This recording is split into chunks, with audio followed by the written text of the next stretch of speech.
So today I'm reviewing The Walking Dead season 9.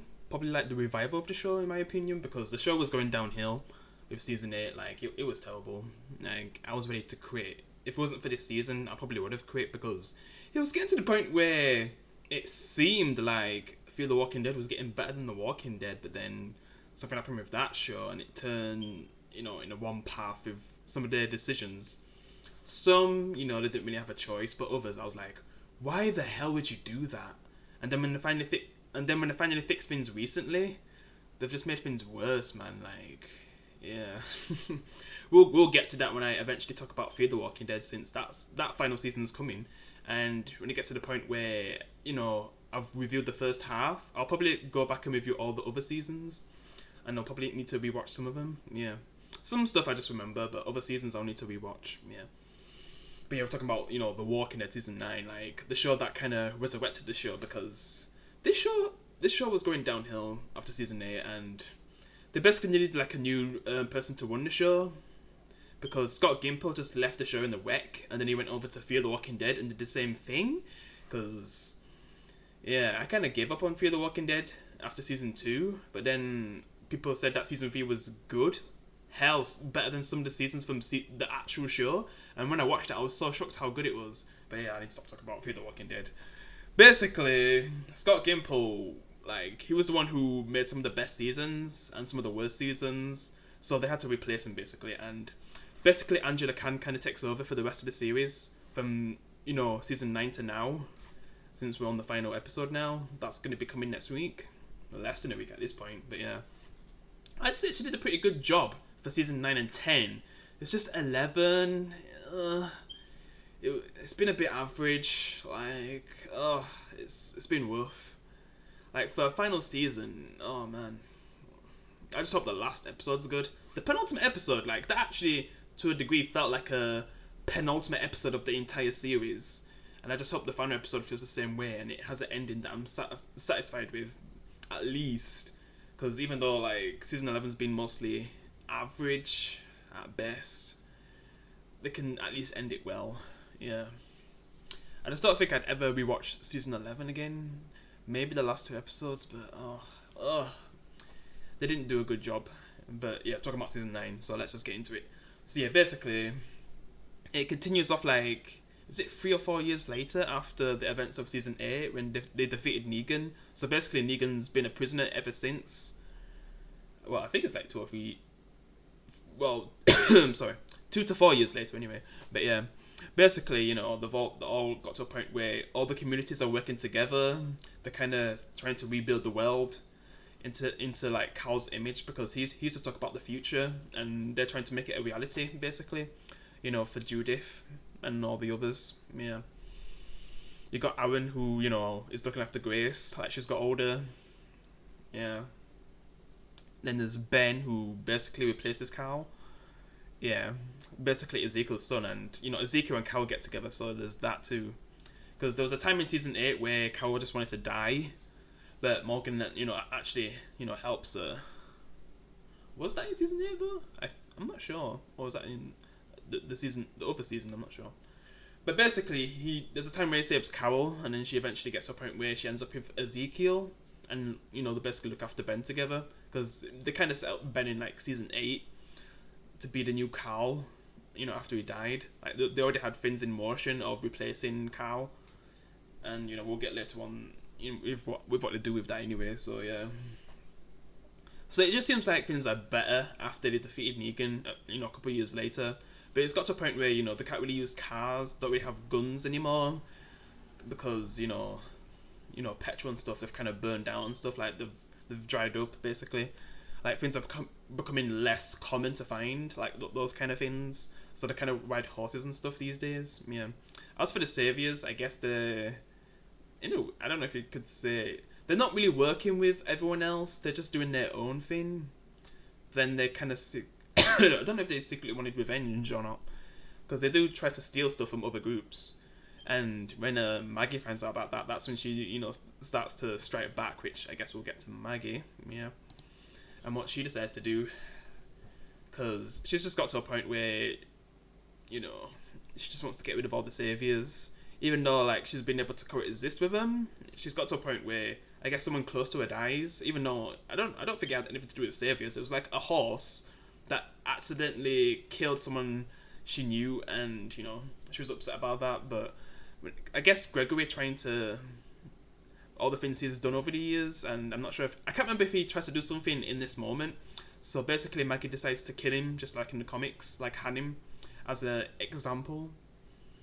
Which man, the way how they're doing Maggie in this season, probably a bit more darker than the comic because of what eventually happens from her actions. Because basically, she still wants to get revenge on Negan. She wants to kill him. So even the Oceanside are on Maggie's side because what they did, like I said before, like they basically took out all the men and boys in their group in the Oceanside. Like they just like Simon killed them basically. And I think that's what Negan before meant about Simon backsliding and stuff. Yeah, the things that he did, and people just probably didn't want him to be in charge. And Negan probably had a fight with him, but spared him. Yeah, and he still like probably became like a lieutenant or something. Yeah, like he's still getting that title. Yeah, but I'm surprised Negan would even give him that title. If that was me, I probably would have killed him because it would have been dangerous with how I won things. But you kind of need someone to put fear other than just you, so maybe that's why I kept him around. But yeah, we're talking about Gregory, because Gregory, he's like a coward, like probably the biggest coward, even though that's kind of arguable. I mean, the first coward I ever met in the show, can I say it was Gabriel, but he kind of redeemed himself like a season later, like that fast. Where Eugene, he was a coward for a long time, man. Like from times where he tried to get the whole group killed. Just all the things he's done, man. But he got to a point where I guess by the end of season 8, he redeemed himself mostly, and he just became an okay character. Season 9, he's trying to be more of a fighter, and help out with killing the walkers when they get too close and stuff. And he's doing that with Rosita, which their relationship has basically evolved a lot more since everything that happened. Losing Abraham and stuff, just all the things that have happened since then. Yeah. So they're a lot more closer. And I think in the comic, they actually end up together. I think. Yeah, I think that's how it goes. But they kind of go in a different direction with that. Yeah.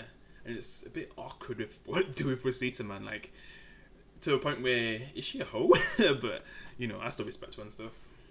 But yeah, it's just that she ends up having, like, multiple men over the years.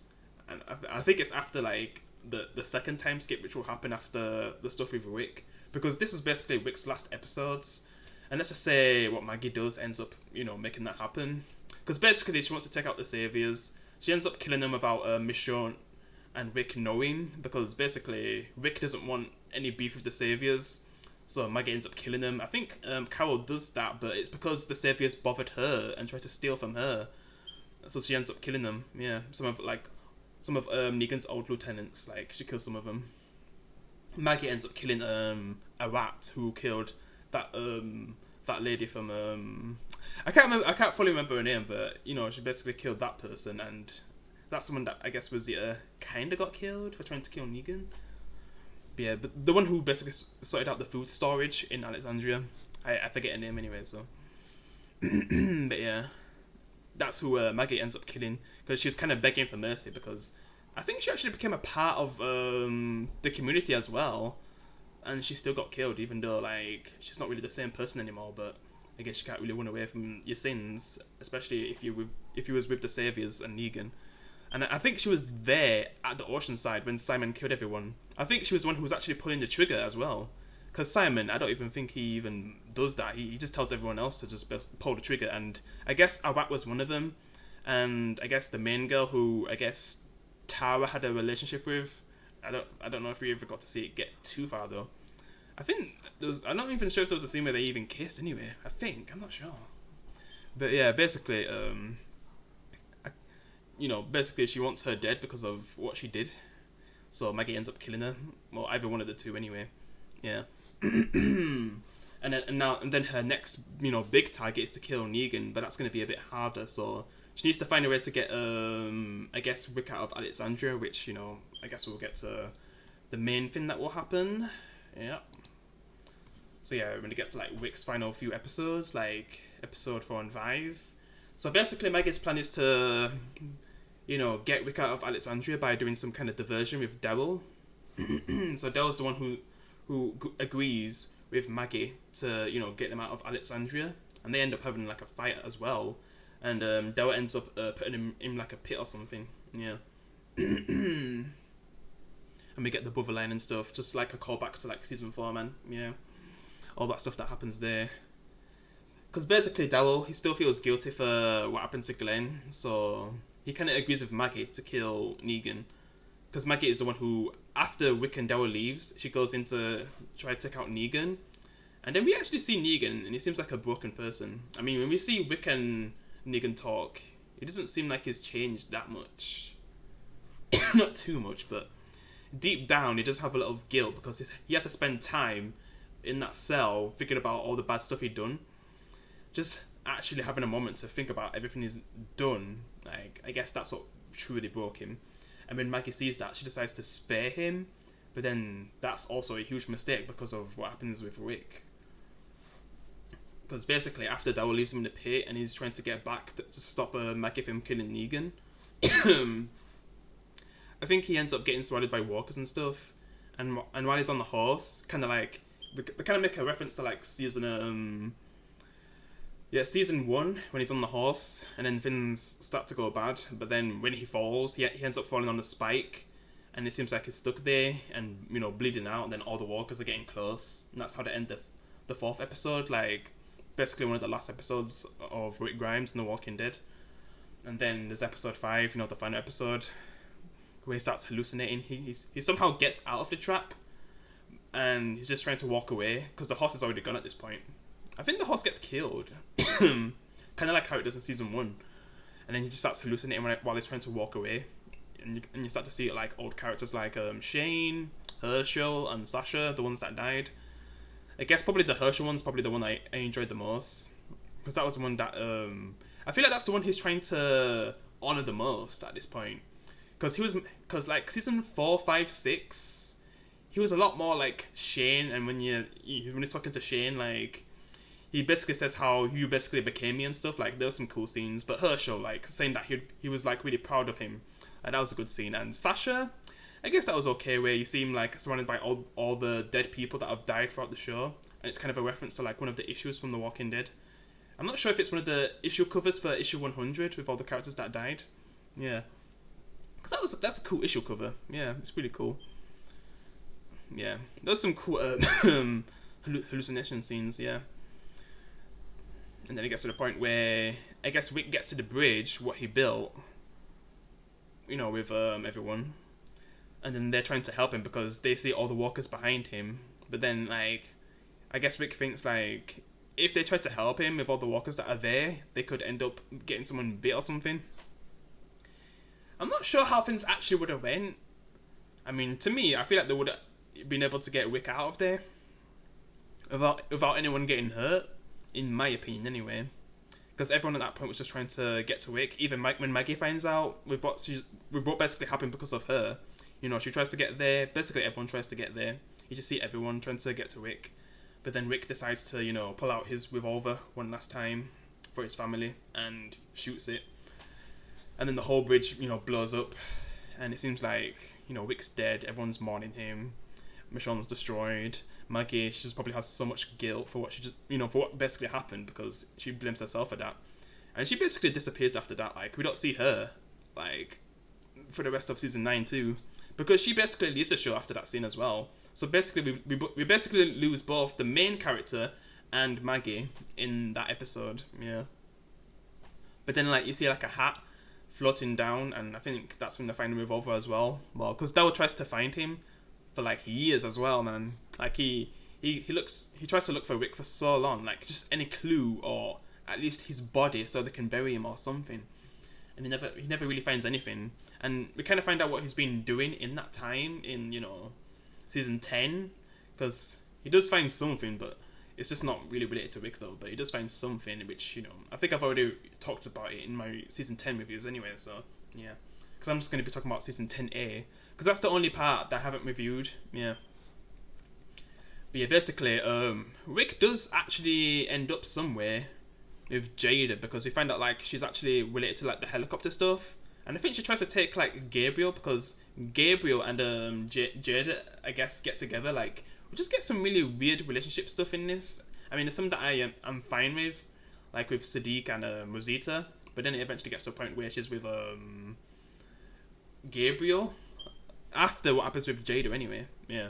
It just gets a bit awkward when there's a scene where you just see them all together, like Sadiq, flipping Gabriel, and Eugene. He has feelings for Rosita as well, but he just knows he'll never really have her. So, I mean, just seeing all those men around, because Rosita does end up having a baby named Coco, which I think that's in the time skip as well. After everything that happens with Rook, anyway. But yeah, I guess we'll just move on. This is when we get to see like after the time skip, I think it's like 6 years later, which I think somewhere between there, like 4 to 6 years later, and you basically see like a little Judith, but more grown up. Yeah, which is cool. And to me, she's been more like the Cal that I wish we got in the TV series. She's more like the comic book Cal, who's just such a badass, man. Like, I just love that character, man. Yeah, get to see her grow up as well. It was pretty cool. And introducing like Magnus group, which there's Connie, which she becomes one of my favorite new characters who they add since Negan. So, and in a way, you could say that Judith is kind of a new character when it comes to the actor, anyway. But yeah, and I guess there's like different kind of leaderships in Alexandra at this point. Michonne's basically taken over. She has to take responsibility. Maggie, she basically disappeared. So basically, who takes over instead? I think it was Jesus at first, but then I think it gets given to basically Tara, which is cool. Like she takes over the hilltop, and tries to look after it. And Michonne's just she's basically trying her best to hold everything together.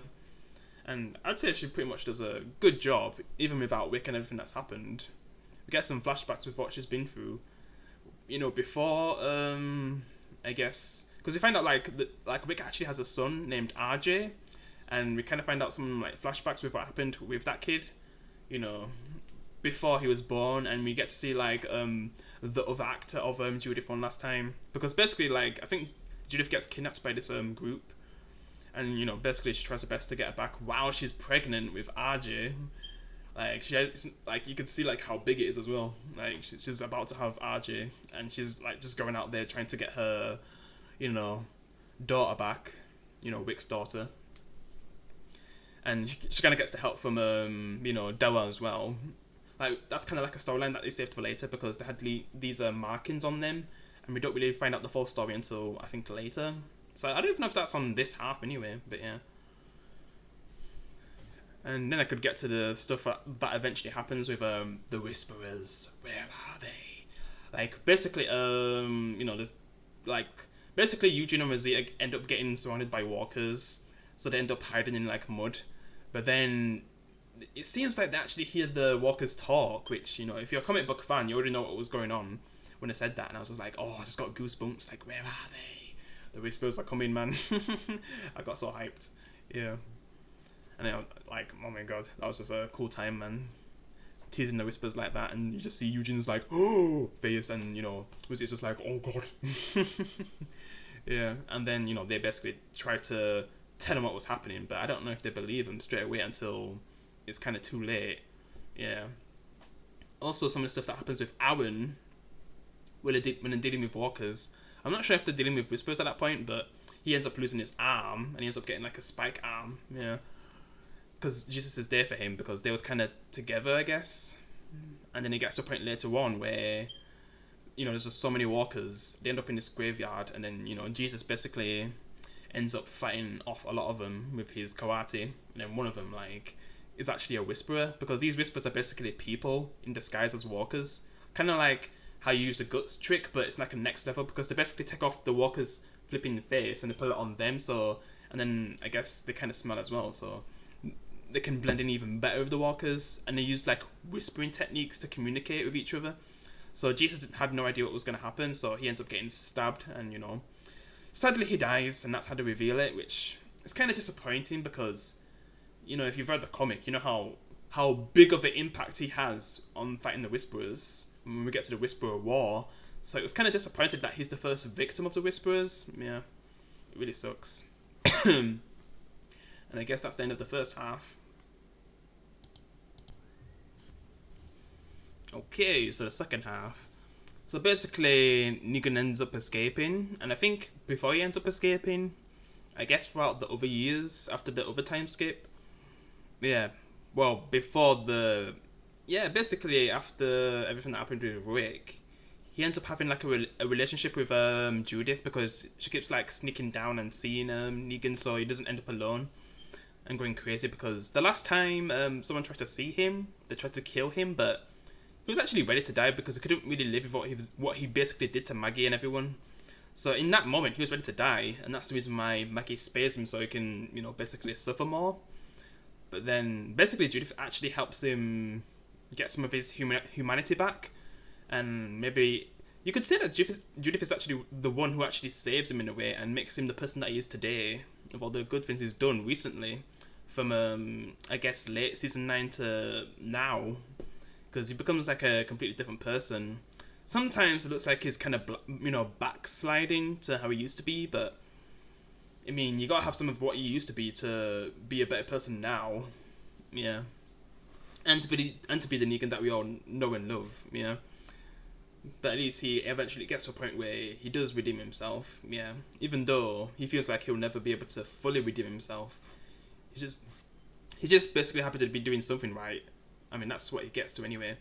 But at first, like season 9 times, he just basically wants to get out of there. He knows that all these people hate him, so he's just trying to escape. I think a boy ends up going with him, and he just brings him because I don't know. He has a thing for kids, I guess. Yeah. But I guess I think the kid ended up being a psycho, and I think he kills someone, and I think Negan just ends up killing him. Yeah, and that's how that goes. But yeah, I kind of like the stuff with like Judith and Negan though, seeing them bond together. Yeah, I don't know if Judith knew the whole truth about him yet, but yeah, it was nice seeing that kind of stuff. So basically, everyone ends up looking for him, and at the same time, they kind of introduce the Whisperers, because basically, when Daryl's out there trying to fight off all these walkers, he eventually kills a lot of Whisperers and ends up finding one who was basically Alpha's daughter, which the main villain's called Alpha. Probably like the best villain since I guess Negan. I mean, not that long. Well, if I was ranking the villains, I guess Negan's number 1. Number 2, maybe Shane then. Yeah, because he's like the most unique villain in the whole show.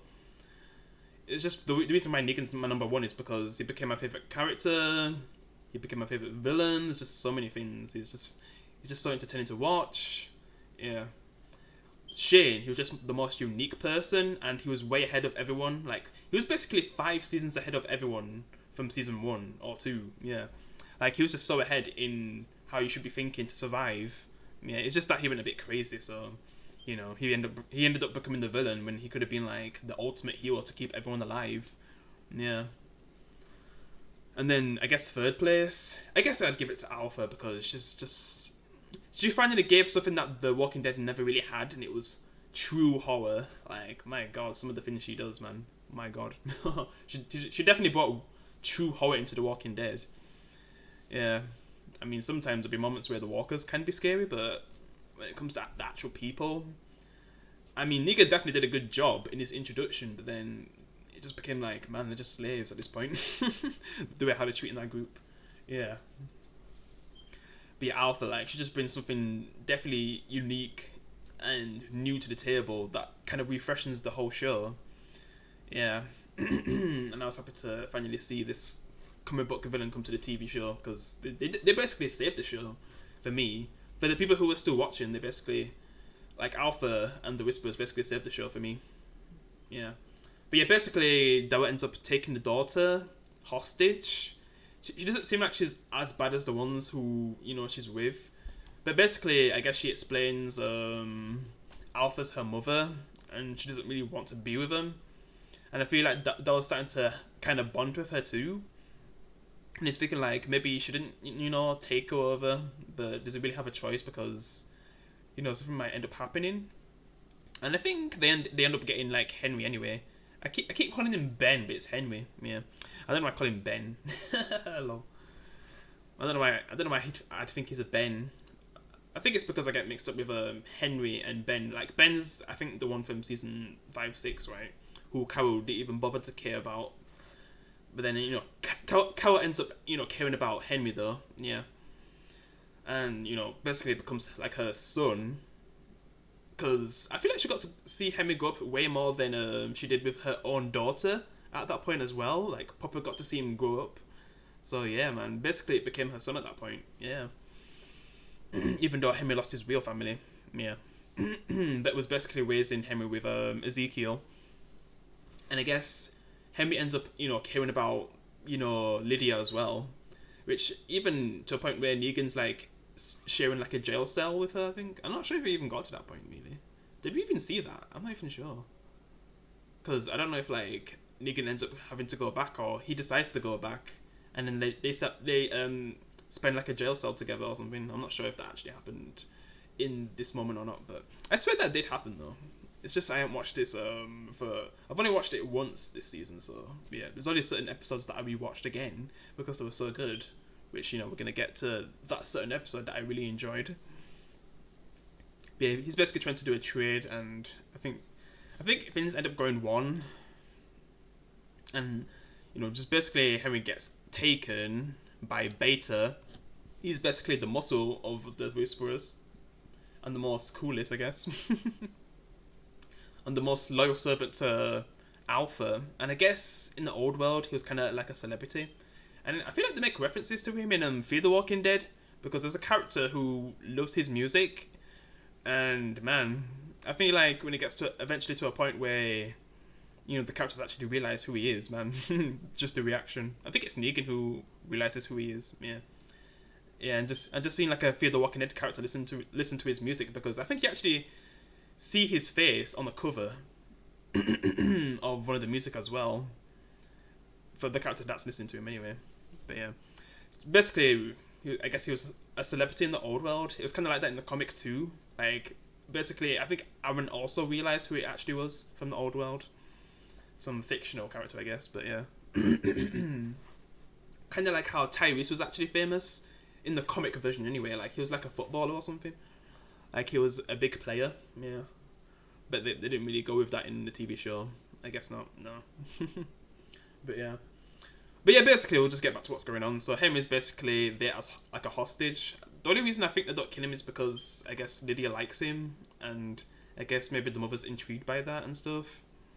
And she kind of gets told off about running away and stuff. Well, not running away because, or not really wanting to be there. I don't know, because I don't know if like things get really bad how they were in the comics, where, man, I hate to say it, but with Lydia getting raped by the people in the Whisperers and the mother doing nothing, like, my god. Yeah, just that kind of stuff. I wouldn't want to be around her if like she was letting something like that happen to me. Like, hell no, I'd want to escape as well. But I don't know if it went that dark in the TV show version. And I feel like this mother kind of cares a bit more than the one in the comic. Like, the comic one was a bit more darker. Like, she was willing to let anything happen to her daughter as long as she doesn't die, I guess. Well, this one, like, if someone tried to touch her, like, I guess she would definitely kill them. Yeah. So she's a bit more caring to a degree, but she's a bit more. I guess she's still twisted, but just a bit more caring at the same time. Yeah. I guess she would do anything for her daughter, but to let her go, I think it does get to a point where she actually does let her go, though. Yeah. So I don't even think the one in the comic even made that choice to let her daughter go back to that group, who she'll have to end up killing anyway, if they cross her territory, which to send a message, which they will, which we'll get to that. But it basically gets to a point where I think Beta ends up attacking one of our group's places, and it ends up with Daryl and Beta fighting, which probably is one of the best fights in the whole show. Definitely. This fight was awesome, man. It's like top 3. So, number 1, I think that's always going to be, I mean, most people would probably say when it comes to fights, like, Shane and Rick fighting in 18 Miles Out is probably, like, number 1 for most people. For me, that's, like, second place because of the fight in season 8 with Negan and Wick, because we get to see like 3 fights in that season, and the second fight is my favorite, man. It's like a cat and mouse fight where they have a little fight and then they kind of run off to like a different location, and it just gets more intense as it goes on. Like just the way how they did it, and seeing Lucille on fire and Rick Hughes in it is just some awesome stuff, man. You know, that was the best. And then this is probably my second favorite because, man, this is why I'm happy we got to see Daryl in the TV show, because he doesn't exist in the comic, and he's just such a cool character, man. Like Daryl, so it was so cool to have him, and you know, do all these things, man. All the things that he's achieved, and just became such a badass. And for the longest time, he was my favorite character too. Yeah, until Negan came. Yeah. I mean, there's been times where I guess Wick, Morgan, like, I guess Shane in season 2 definitely is my favorite anyway. So yeah, like there was times where other characters were my favorites for one season, but then Daryl for the most part was my favorite until, you know, Negan came along. Yeah. So yeah, like I just love Daryl, and this fight is just so epic. And it actually seems like he actually kills Beta, because I think like Beta falls down like an elevator, and you know Daryl just thinks he's dead at that point. So he just, you know, moves on, and I think they basically rescue Henry. Well, it seems like it anyway. But then something happens later on, which I guess we'll get to, where it feels like they've defeated the Whispers for now, and like a celebration's happening, because basically Michonne, she's kind of let like the group kind of like all the other communities kind of separate, and she's basically trying to bring them together. Yeah, like some kind of celebration, because they don't really know each other at this point, so she's trying to do something to bring them together. But after everything that, you know, has happened with the Whisperers, they should have put this on hold. They should have like informed them that like basically this Whisperer threat. But no, they decided to still do it, and basically the Whisperers could basically just sneak in and take people and kill them. But I guess they didn't think about that. Like that's a mistake that Michonne made as the new leader after what happened with Rick. Like she should have thought to, oh wait, I didn't even fully talk about what happened with Rick anyway, because like I said, his body ended up getting washed up. But I guess it's Jada who takes him, so I kind of a bit said that, because I just don't know the full story to Jada, and you know I haven't watched season 2 of World Beyond, because I think they kind of explained what she was doing and why she was taking people, because she tried to take Gabriel as well. Like, are you A or a B? And I still don't even know what that means. But I guess I have to watch World Beyond to fully find out.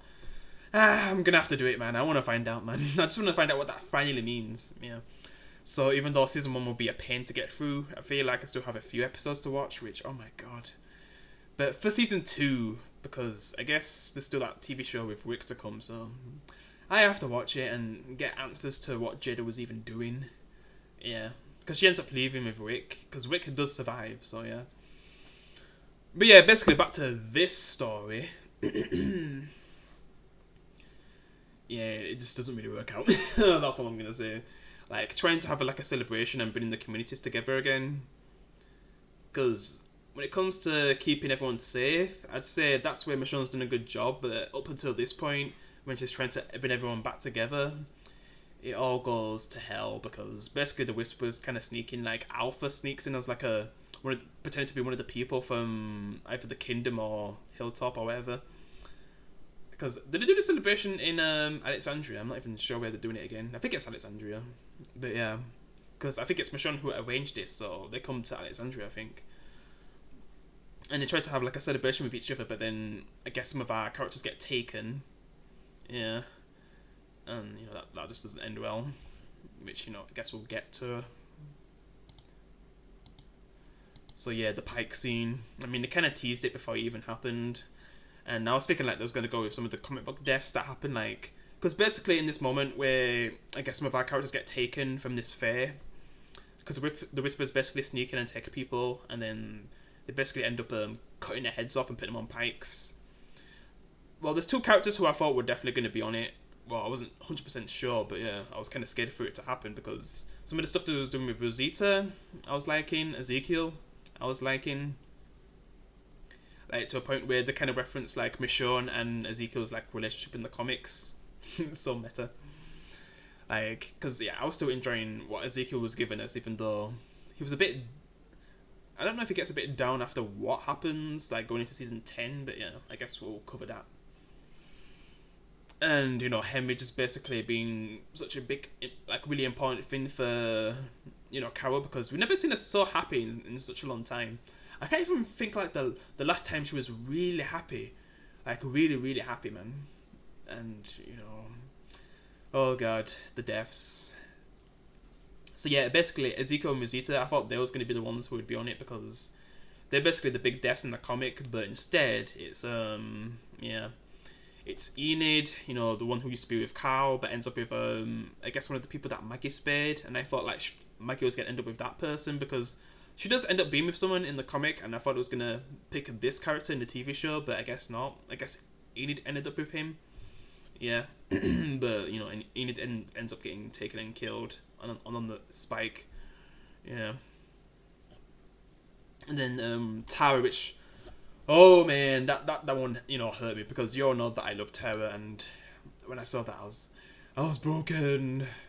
I just couldn't get out of my head that image of, you know, Tara, man. Oh my god, that was a hard one. Even the actress herself was kind of upset with that death. You know, when she's trying to talk about it, like, she's just crying, man. Yeah, I love the character, man. She became like the heart of the show for me. I know for most people it's Glenn, but for me it was Tara. And when I saw that, I was like, oh, I was heartbroken. And then, like, the one that probably I was most happy about was Henry, because Henry, I have to say, I didn't like his character, but the only thing I liked about him was how he kind of how he basically gave joy to Carol, because for the longest time we haven't really seen her that happy in the show. You know, with what's happened with all her kids that she's had in her life, like her main kid that she actually raised, and then all the others that came afterwards. It's just been such a tragic story for Carol. And then, I guess it just never ends, man.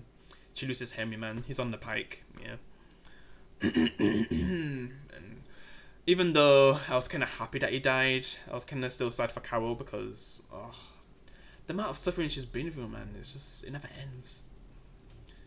Yeah. So yeah, basically the big ones are basically Enid, Tara, and Henry. Some people was thinking like, they're not really big ones, because I guess I can see that some people are not really big fans of those characters. I mean, I'm not even a fan of Henry, but to some degree I cared because of how it affects Carol, yeah. And Enid, I guess her death's sad because she was an okay character that I liked. A bit above, I guess, Eugene. She was a good character, but I just feel like they could have did more with her. Yeah, it just sucks that she dies here.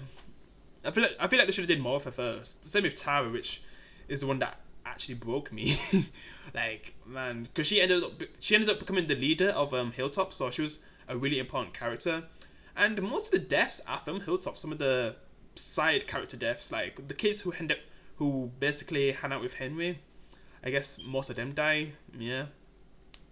Some of the older characters who seem like okay characters who, yeah, they end up dying too. Yeah, it's just, well, one of them anyway, because I guess it's this guy who I kind of likes. Like, he was a cool guy who ends up looking after the kids.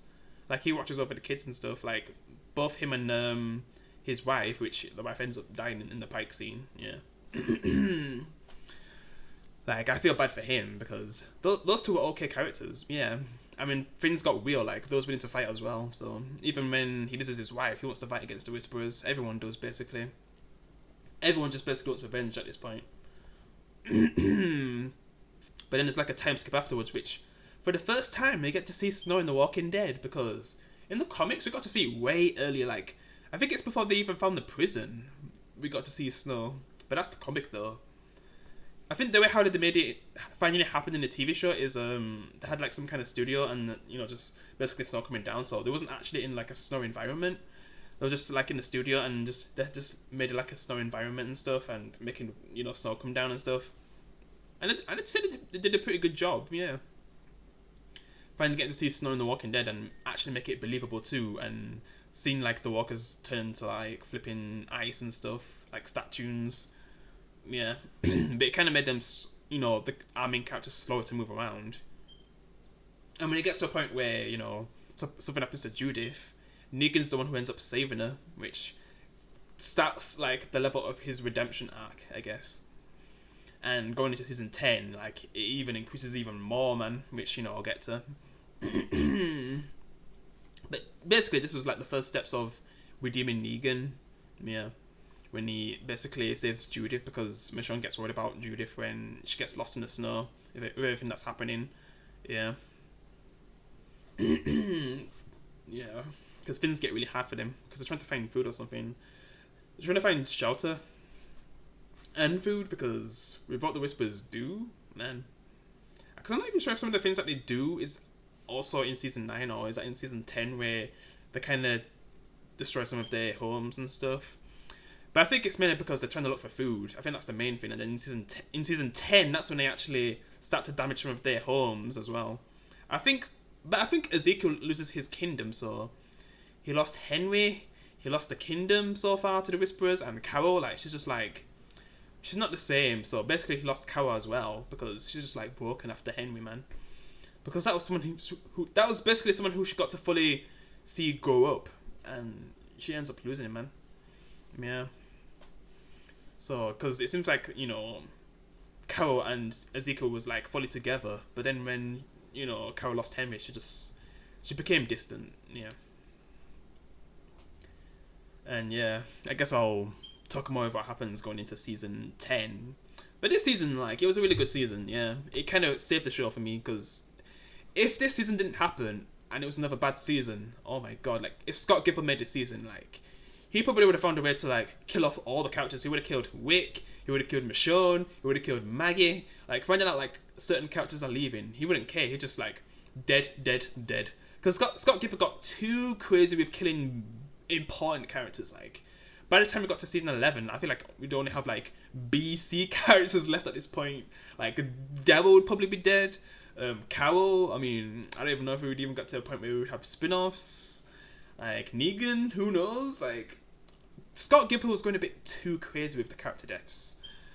Yeah, he was going a bit too crazy, so I'm actually happy, like, Angela Kang, took over, kind of brought some of the classic drama stuff from the older seasons, which she was actually a part of the writing team when it came to, like, some of the older seasons, like season 2, some of the best character moments in the whole show.